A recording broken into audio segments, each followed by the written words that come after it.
करत हमें 12 बजे टाइम मिला था।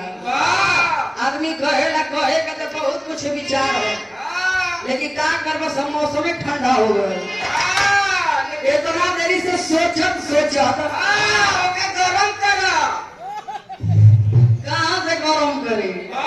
मेहरारू का दूध पीते तो त्रिभुवन आई हमन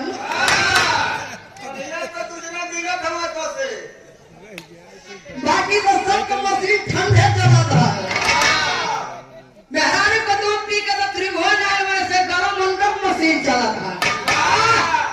यही से देखा तुम्हारा ठंडी के मौसम में पानी फेंकत हमन पानी फेंकत हुआ यहाँ भैंसी और गाय का दूध का अटवारे ना सरोगे मेहरारू का दूध पी के आए होगा।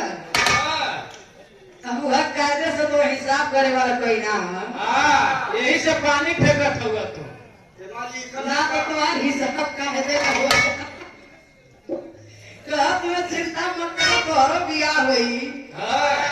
मतलब तू इधर उधर का बात करत हुआ हमारे 5-5 से भाई सहाय दूधे का कमी ना अहिरम से गडरिया कम ना हुआ ऐसा हो मौसी का हुआ। लेकिन आजकल अहिराने चला जाना तो दूध न पऊगा तो ही कुल डेयरी पे न पाई देगी। लेकिन गडराने चला जाना तो दूध हो पऊगा घियो पऊगा दहियो पऊगा।